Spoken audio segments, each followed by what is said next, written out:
Hey everyone, this is Rich, Plant-Based Coaches Podcast. I'm joined here today with my friend Dr. Suzanne Fox. Hi, We everybody. both run Plant-Based Coaches with our friend Rob. Unfortunately, Rob couldn't be here today. We ask that you subscribe to our channel. You'll be impressed with all our content, especially today's guest, Cori Oliver.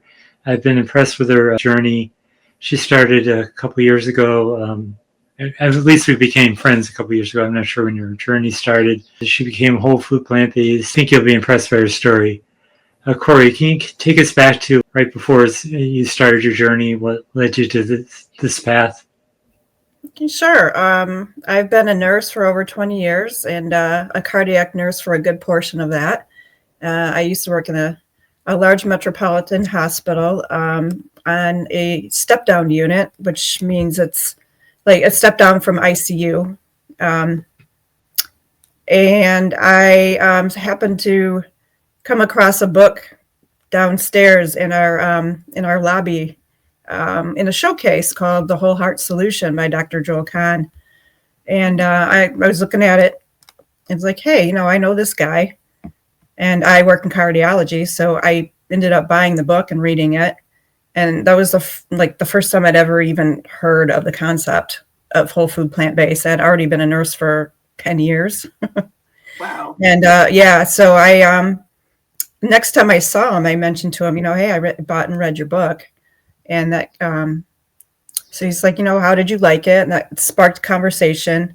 And every time he came onto the unit, he knew who I was then, and we'd talk about food and stuff. And it sent me down a rabbit hole of online reading about stuff. And so he invited me to a plant-based nutrition support group meeting, which had been started here in Metro Detroit a few years earlier by Paul Chatlin, who has an impressive story himself, cardiac story. And He does. yeah, the Hope Project on YouTube, you can look it up. Very impressive. Every time I see it, it brings me to tears. He's actually on a stretcher, ready to have open heart surgery. And the doctor said, wait, would you consider a diet change instead of open heart surgery today? And he said, yes, not knowing what it really entailed. And he ended up beating heart disease. And he had prayed to God when he was on that stretcher saying, Lord, if I make it through this, I'm going to give back and start teaching, people. So that's exactly what he did. It started as like 100 people group. We just started with a newspaper ad, and people started, going to that, and it grew and it grew and it grew, and to over thousands of people. And this was pre-COVID. So we used to have meetings in a high school, and they would invite, the doctors, all the, the experts, Colin Campbell and Michael Greger, all the people. So that's where I've met most of the plant-based doctors. But anyways, I never started a plant-based diet at all until I quit that job on the floor and started in the cardiac cath lab. And I had my aha moment when I was about a couple of weeks off orientation, and I was the main nurse in this case. And when you're the main nurse, you always go up, pick up your patients from where they're prepped and, get to know them, have a conversation with them so you kind of know what to expect with their history and all that kind of stuff. So I picked up this guy, and he seemed a little bit down about, being there, which a lot of people are. And I asked him, are you okay?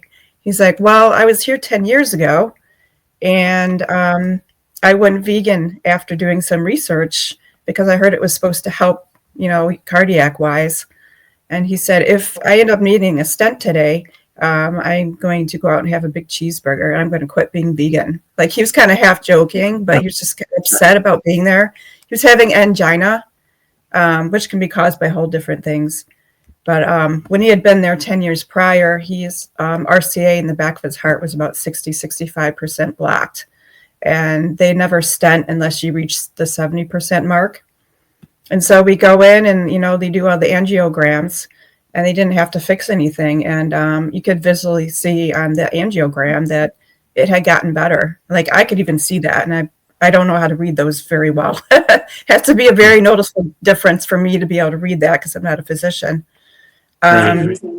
So in recovery, when the doctor came in, he said, so how did it go? And he said, well, you know what, your angiogram actually looked better than the last time. And so he asked the doctor, you think it could be from my plant-based diet? And he said, no, I don't think so. Well, I'm in the background going, oh yeah, I think it was. They always do that. They always think it's just some kind of fluke or something, Yeah. But you hear and you see these things all the time, but until it's real for you, it's hard, to make a change. And that's when I decided to go plant-based. So that was about 9 years ago now for me. Yeah. And I didn't start off plant perfect. I fell off the wagon several times. At that point in my late 30s, my cholesterol was like 240, 250. And it took a long time to get it under control because at that point, when I had switched over, I didn't really fully understand the difference between vegan and whole food plant-based. Oh, yes. But it really does make a huge difference. Because I actually just got my numbers checked this last week, and my total cholesterol is 170. Wow. Both my HDL and LDL are both in the 70s. And I've never had an LDL lower than 100 before, ever. Wow. It's incredible. Yeah. That's working. Yeah. So I didn't really do it for weight loss or, to feel better because I felt fine. Mm-hmm. But, it shows in the numbers. And I love how it gives me a lot of energy. Yeah. So that is my motivation. That is so amazing. So your total cholesterol was 170? It is now. Before it was 240, 250. Yeah, and that's with no medications. That was before. That was just on a standard American diet. And then once I became vegan, I had it checked once. I think I got down to like 210, but it never got better than that. And now it's 170. Now it's 170. Yep. Good job. Yeah. Great job. Yeah, thank you. And did you notice energy increasing? Because I know you were an athlete, and I believe you were a runner. Yeah. I used to run distance. I don't run distance anymore, but has nothing to do with energy. It has to do with my back. But I still run 3 to 4 miles every few days or so. You must have noticed the difference in your transition. I did a little bit. Yeah, in my energy, I didn't have to. I could tell in my lungs a little bit, that I had more stamina for longer. Mm-hmm. And my head was just more clear, no brain fog. And it's pretty amazing. It's pretty amazing the difference, Yeah, and I also just found out, and this is probably too much information, but maybe not for this podcast. But I had just found out that I started perimenopause because I'm 49 now. I have not had any hot flashes or any symptoms or anything. Wow, I feel great. Are you eating soybeans? Because Dr. Bernard says that really helps with hot flashes. Soybeans. Soybeans, yes. Yep. Yeah. A half a cup a day. Half a cup a day. I try to do that. I eat a lot of tofu, and I've started to get more tempeh in my diet. Nice.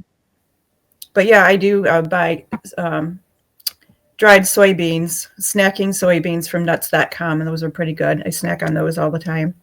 Well, that's good. That's a good thing to do. Yep. So when you started your transition, I'm sure your diet looks different now than when you first started because you had so many trials and errors.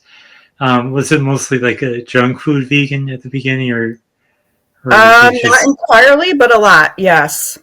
Yeah. I mean, I still was eating my oatmeal and some good stuff, but I ate a lot of stuff with oil in it, and stuff you buy at the store, preservatives and all that different crap. Mm-hmm. Yeah. And just being a nurse, and I wasn't planning very well at all.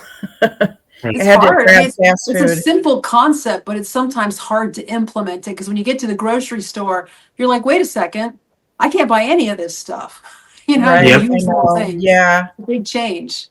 Yeah. And when I took Colin Campbell's eCornell course for plant-based nutrition, I learned a lot about how to read labels and different things, and that really opened my eyes. The concept is taught to, to shop the perimeter of the grocery store and not really go in between too much. Yep. I Yeah. rarely venture outside the produce aisle. Yeah. Almost Yeah. Make sure exclusively. you know what all the ingredients are. And Rip Esselstyn says that, if sugar is in the first 3 ingredients, don't buy it, because it goes by quantity from most to least on the labels. Yeah. So I follow those rules. Foods, as you've gone along your journey, are there certain like nutrients that you're sensitive to? Because I notice that I'm very sensitive to salt, and my blood pressure will go up. Yeah, if I have excess salt, so I'm very careful with that. I'm just wondering if you have similar story. Not really, but I have found my superfood though. My superfood is lentils. I notice if I eat them all the time, I'm not bloated. If I need to lose a couple pounds, I find meals that have lots of lentils in them for, a week or so. I drop a pound or 2. They're awesome, and they're just so easy to digest. Yeah. That's my dog Kobe's favorite food too. I actually cook him lentils. Yeah. Oh wow. He loves it. Yeah. I'm still experimenting a lot though. There's still a lot of grains and beans I haven't tried, but I'm trying to get as many different foods as I can into my diet, because I try to be simple for breakfast and lunch, but dinners I kind of like to try different things so I don't get bored. Yeah, so I do prep cooking on the weekend. I'll find a dish or 2 to make up to eat all week long, different dishes. And I'll just I'll Google or I'll go on the Forks Over Knives app, look for recipes. Yep. And then also the Physicians Committee for Responsible Medicine has a lot of different recipes also that are good. And you just put in whatever search word you want, lentils, beans, whole grains, or whatever, and hit enter, and it will give you a whole bunch of different recipes. I Definitely. Love it. Oh, there's Cody now. Yep. You wanted to say hi. Is there any documentaries that you've watched along the way that really had an effect on you? Well, of course, in the early days there was Forks Over Knives, and then there's my other favorite one is Game Changers. Oh yeah, I love that one. What the Health is good. Oh yes, very good. Those 3 particularly, but there's also Cowspiracy, which is interesting. It is. Once you transition a little bit and you stop eating animal products, just when you go down that rabbit hole of how animals are treated and factory farming and how it's harming our planet, it's just like, how did I ever eat all this crap? Exactly. Other people just don't know. Yeah. Poor dog. What did you do? Did you pinch him? No. I don't know what he. Get all my dogs excited. They're all coming to check it out now. You have a bunch of dogs there with you too. They're right here. Yeah. See, she has 9 dogs. I have 9 of them. Yeah, it's crazy. Are they all there with you right now? Yeah, they're all here. That's 2 of them right there. Oh yeah, there's one. There's 2. There's 2 right there, and then there's 7 more back there. That's awesome. Yeah, that's what happens when you keep the puppies. I didn't sell my puppies. I kept them all. So. That's so sweet. Yeah, I couldn't. I looked in their faces and I was stuck. I was just like, oh, this is terrible. Yeah, well, at least you can bring them to work with you though, since you own the place. You're lucky. Exactly. Yeah, somebody try to stop me, right? Yeah, right. Exactly. I do have patients that don't like them, and if I don't like them, I put them away. So that's fine. That's fine. And all the other patients are like, "Where's the dogs? Where's the dogs?" And I'm like, "Can't come out right now," and they get so upset. It's kind of funny. Well, where I get my haircut, a woman has a dog, a little tiny black and white dog. I love seeing that dog when I get my haircut. Yeah, it's so fun. I think the people come here not to see me. I think they come here to see the dogs. Yeah, right. Oh, I think I need to go for a therapy session today. Well, if your back hurts, you get right over here and we will fix that up. That's our specialty, back pain. Yeah, it's pretty funny. Wow. Yeah. Yeah. Yeah.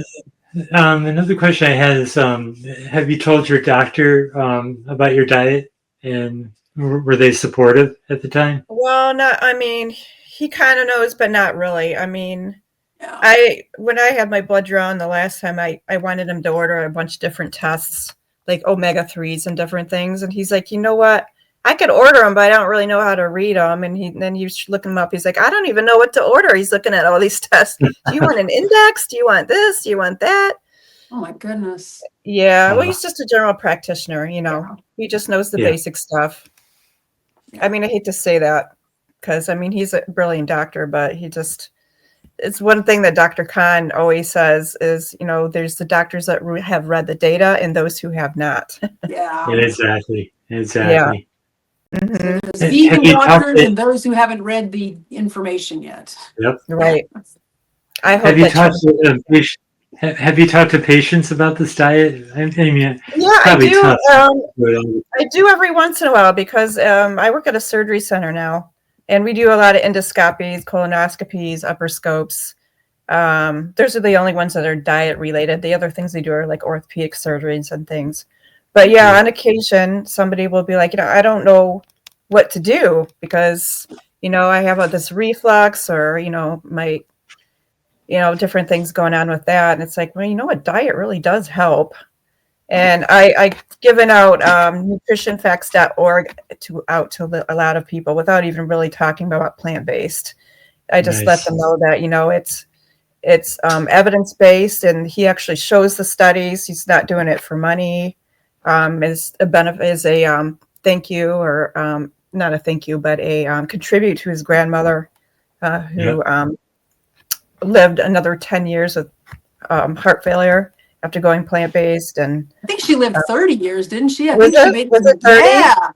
Yeah, I think she lived 30 more years. Yeah. I think it was incredible. Yeah, she went from her 60s to her 90s, I believe. Something I think like she was ready to die in her 60s. Maybe she had heart disease for 10 years before. Maybe that's what it was. But something like that. So. Yeah. She was at the end stage. They'd basically given up, and they sent her to Prickman's clinic. Nathan Prickman's clinic. Yeah. That was an incredible story. Yeah. That was what it was. Yeah. Yeah. I give out that, and I tell people about Dr. Will Boltzowitz. I'm sure you've heard of him. He's great. Oh, yeah. Plant-based GI doctor. Mm-hmm. Fiber fueled. Yeah, I give that information out. And so I mean, a little bit here and there, if they seem like they're open-minded, we'll talk about things. People come in with dairy allergies or gluten allergy, and every once in a while. I try not to push things on people though, because sometimes it's not well received. It depends on the person, I'm sure. Yeah. And the situation. Yeah, you can't. I mean, as much as you'd like to teach everybody, you just can't. Shout it from the rooftops. Everybody listen to me. Yeah, right. It doesn't work that way, unfortunately. No, if it did, my entire family would be plant-based. So, and they're not. Yeah. So. Yeah. Now, is anybody in your family plant-based, or are they leaning toward that? Well, my mother, I have fully transitioned. She's been plant-based for about 6 years now. That's a huge nice. Which is awesome because we go to retreats together all the time. She's the only one I can take with me. We've been to. Did she reverse any illness, or was it heart disease or something? She brought her blood pressure down quite a bit. Nice. She was having problems with hypertension after she went through menopause. So she did that, and her stamina and all that stuff has improved too. And she loves eating this way. And she's almost 75, and she's doing pretty well now. That's good. That's awesome. Yeah. Something to hear. Yeah. Yeah. We're actually going to a raw vegan retreat here in Michigan in August. Oh, nice. That's fun. It's 4 days long. It's here in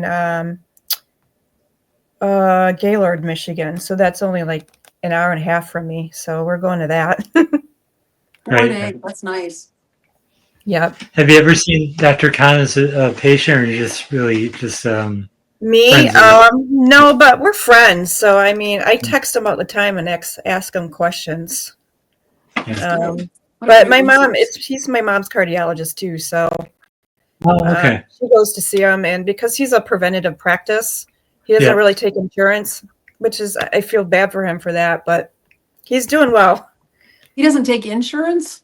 He can't, because it's preventative care. He can't bill it properly. I see. I didn't realize that. Yeah, the labs and stuff are billed out with insurance, but the actual visits with him, they're not covered by how he practices.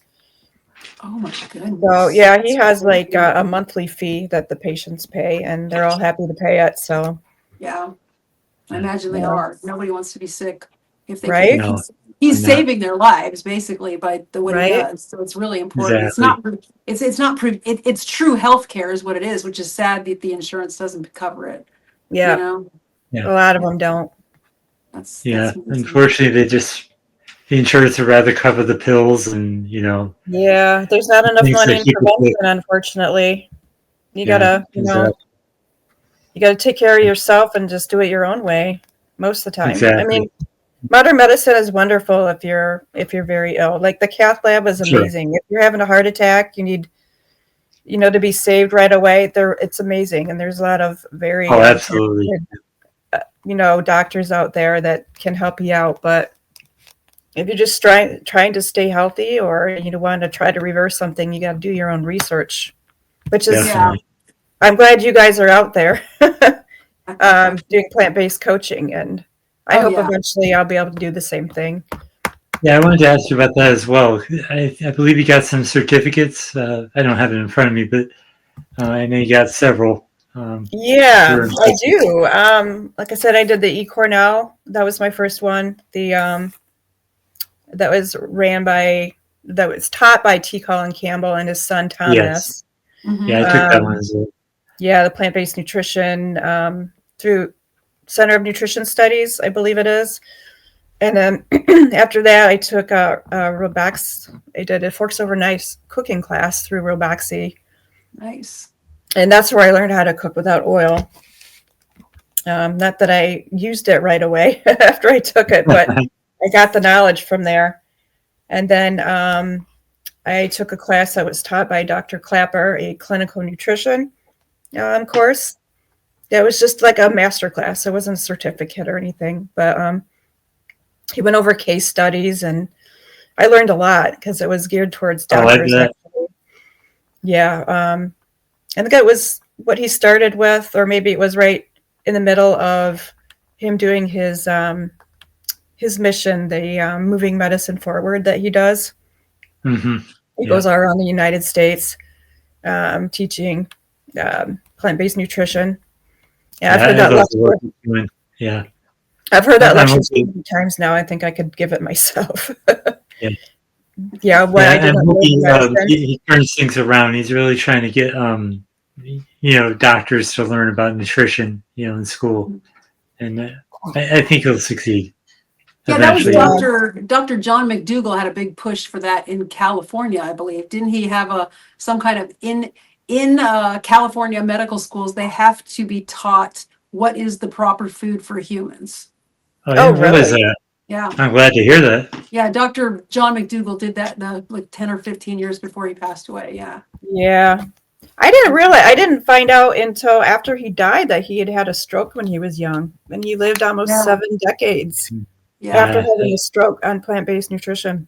Yeah, that was pretty amazing. Incredible.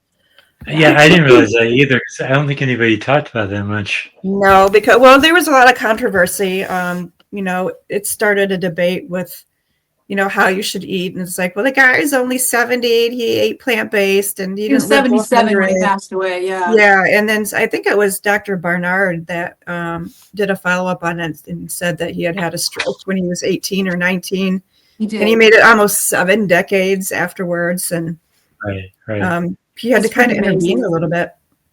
Yeah. I mean, it's tough when you're plant-based. I was thinking of Chef AJ, she has lung cancer now. Mm-hmm. And, she didn't want to tell people at first because, she is plant-based and what are people going to say? And right. But I mean, unfortunately, cancer just grows well ahead of, Well, see, the thing about Chef AJ, though, is she's in her 60s. And everybody in her family that's gotten cancer has died 10 to 15 years before that. So she's already made it 10 to 15 years beyond what her genetics and everything helps her to do. Like, I think her brother died at 53 from cancer, and she's already in her something like 60s. that. Yeah. So it is whatever. The plants have at least given her 10 more years, and she's not finished with the fight yet. We'll see if I hope she's going to win this, and we'll see what happens. But yeah, it's she's a lot more healthy having been, it's like with me with the lupus. Like, I had to have the lupus, but most people get diagnosed with lupus in their 30s, and I didn't get diagnosed till well into my 50s. And of course, as soon as I found out what it was, I squashed it hard with plants, and now they can't even find it anymore. So your markers were super low, huh? That's awesome. Yeah, so it's gone. They can't find it. So that's good. That's good. Yeah. But the thing is, like with the cancer, it's very slow to grow. So if somebody switches to plant-based and they get cancer, well, that cancer is probably growing for 10 years before they even knew they had it. So right. Yeah. I actually have a nurse friend that was in a wheelchair at one point, and she's plant-based now. I met her through PBNSG. She's doing wonderful. She's running. She's thriving. Yeah. I love to hear that. Wheelchair. Whatever you've got going on, your genetics and whatever history you have. I mean, none of us were born vegan. We've already been exposed to toxins and all this other stuff, and whatever we've got going on, it's just going to make it better. It's always going to make it better. Yeah. Whether it's not. All of us are on a one-way ticket out of here eventually, but it's just you want to be as healthy as you can, as long as you can. And that's what this plant-based eating does for all of us. Yep. Definitely. Yeah.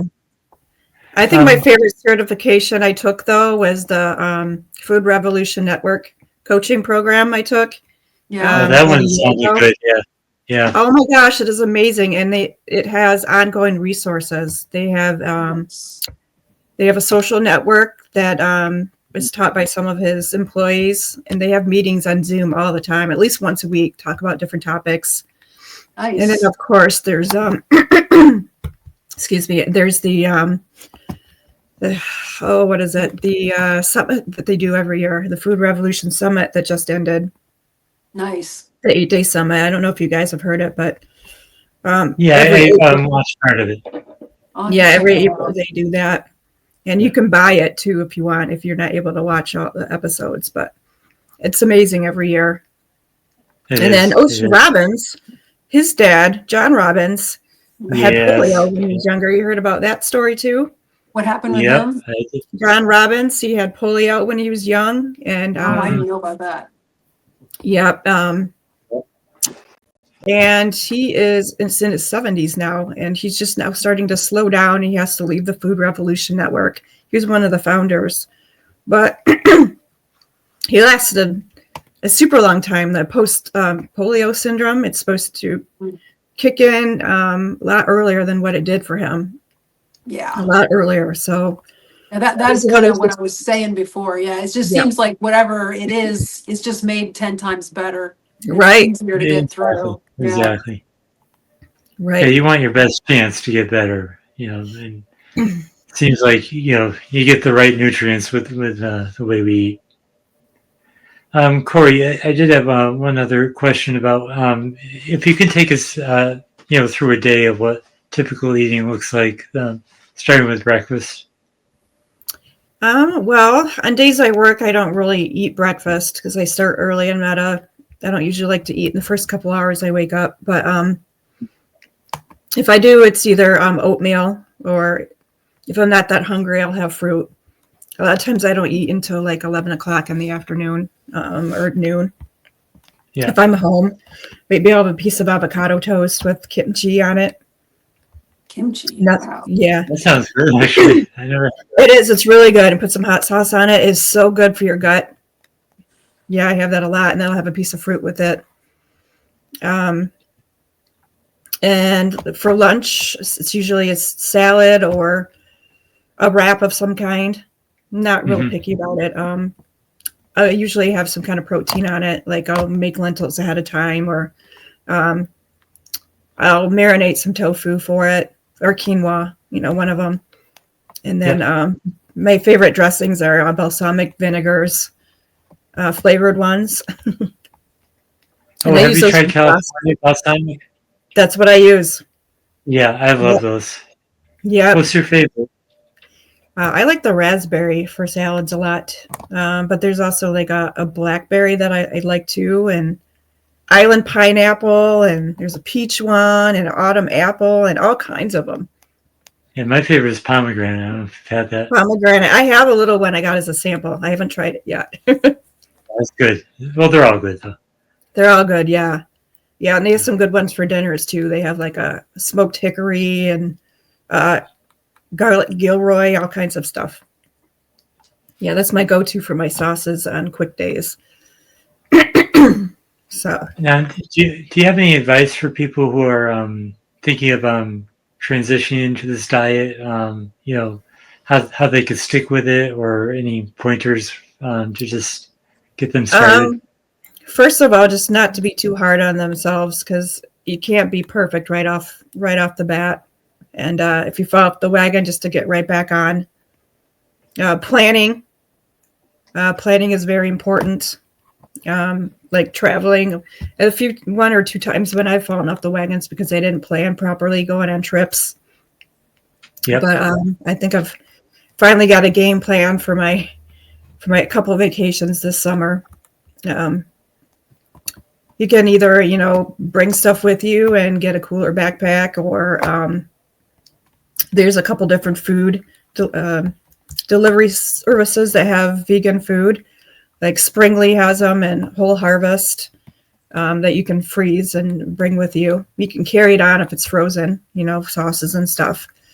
Mm-hmm. And I'm gonna. Then I'm so glad they have those options. For people who just don't have time. Mm-hmm. It's tough to find food out there when you're traveling. So. Yeah, I think Dr. Greger has a line too. I can't remember what it's called, and I haven't tried it, but has leaf in the title, but I don't remember what it's called. Yeah, I remember that too. Yeah. And then let's see. I bring lentils and like all the grains that I put on salads with me, in case my family wants to eat out. Just make sure it's a nice place with a salad. That I can just bring stuff with me. I don't care if I look stupid or not, but add the flavored vinegar to my salad that I order. I need to make sure it fills me up, and on occasion I go to a Mexican restaurant, but that's not always oil free, but that's like a last resort sort of thing. Yeah, of course. Yeah. I mean, nobody's perfect, but as long as you stay steady with your diet, I think you'll be fine. Yeah. And everybody, unfortunately, runs into cheat days. I mean, it's unavoidable sometimes. But, yeah. I can remember when I first turned plant-based, just getting so angry, like going to restaurants and, trying to order something that I could order, not realizing all the crap that's hidden inside of foods. Mm-hmm. Yep. Yeah, I can remember being very hungry and trying to order and just getting so frustrated. There's one Thanksgiving I don't like to think about where I actually showed up and thought people would plan for me. No, they didn't. I just ended up being hangry and just went home very upset. Yeah. Well, my mom is plant-based too, so at Thanksgiving it's usually pretty much plant-based except for the turkey. Like all the meat eaters eat the turkey, and my mom and I eat all the sides. Yeah. That's how we do it now. Yeah. She prepares it still, or she doesn't mind preparing? A lot of times she does. She enjoys it. But we do a lot of what's it called? People bring dishes. What is that called? Like a potluck kind of thing. Like a potluck, yeah. That's a good way to do it. Yeah, so she doesn't have all the burden. I mean, being 75. But she likes it, so she'll keep doing it probably for a while. Yeah. Yeah, and my mom's plant-based too. I mean, oh yeah. I don't think it's ever too late. Yeah, she reversed her diabetes with it. Nice. Good job. Yeah. And Rob, I think he transitioned his mom, didn't he? Just recently, I think. Yeah, I think he's working on both of his parents. He's doing a pretty good job. Yeah. Cool. Yeah. Mastering Diabetes too is another good resource for people. Oh, so good. Oh, it is. So It good. is. I give that out to my patients sometimes as well. Yeah, Rob and what's the other guy's name? Can't think of it now. You're talking about Cyrus? Dr. Cyrus, Cyrus Cyrus, Kumada. yeah. Yeah, I met him. He's a Oh, did wonderful you? guy. Yeah, he looks like he's 23 years old, doesn't he? I mean, he's got a PhD. He's got to be way older than that, but he looks like he's 23. Yeah, he's got 3 autoimmune conditions. He's got alopecia. He doesn't have any hair on his body, and then the type 1 diabetes, and he's got thyroid problems. So yeah, he's doing really well. Yeah, he is. Yeah, he was great to talk to when I met him.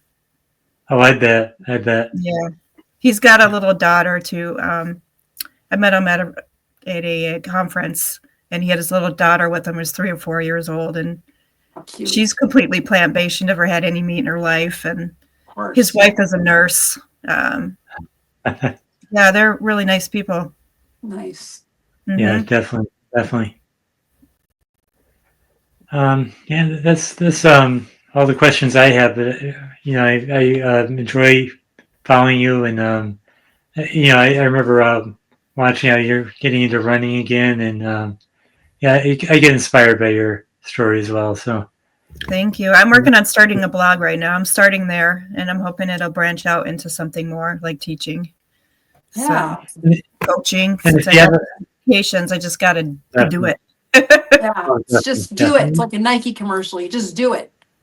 Yeah, you make an awesome coach too, because I can tell you have the passion for it, and you reach a lot of people. Yeah. So if you want to send the link for the blog when it's ready, we'll be happy to publish that for you as well. Thank you. Yeah. People can find me on Facebook too. I'm on Facebook quite a bit. Yeah, definitely. Just look for Cori Oliver, and you should come up. Yep. Yeah, I'm trying to post on Instagram a little bit more too, but it's a learning curve because I'm not computer savvy. I'm trying to learn. Yeah, we're all learning, so that's good. Yeah, I'd really like to. I thought about applying to do the what is it called? By Physicians Committee for Responsible Medicine. They have a program where you can become a lifestyle coach. Not lifestyle coach, but food for medicine. It's called. I know what you're talking about.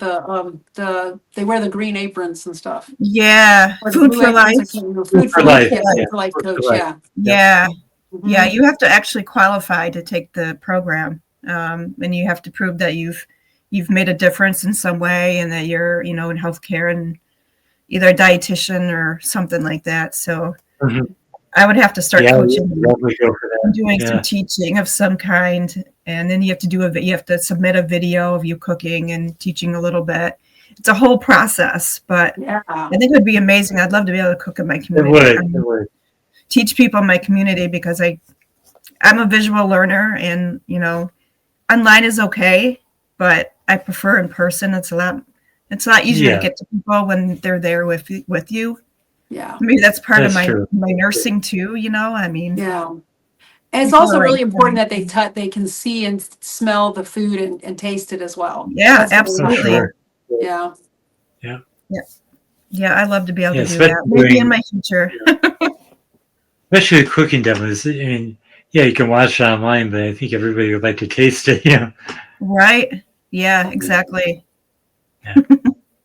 Yeah. Well, I wish you success, and if you do the Food for Life thing, let us know, and we'd like to hear how that went. Absolutely, I'll keep you guys in the loop. You're my friends now. Yeah, definitely, and we want to hear about your blog too. So okay, I'll keep you in the loop. Yep. Yeah. Okay. Well, thanks for being with us today. Like Cori said, check her out on Facebook if you have any questions, and thanks so much for joining us today. Thank you. Talk to you guys later.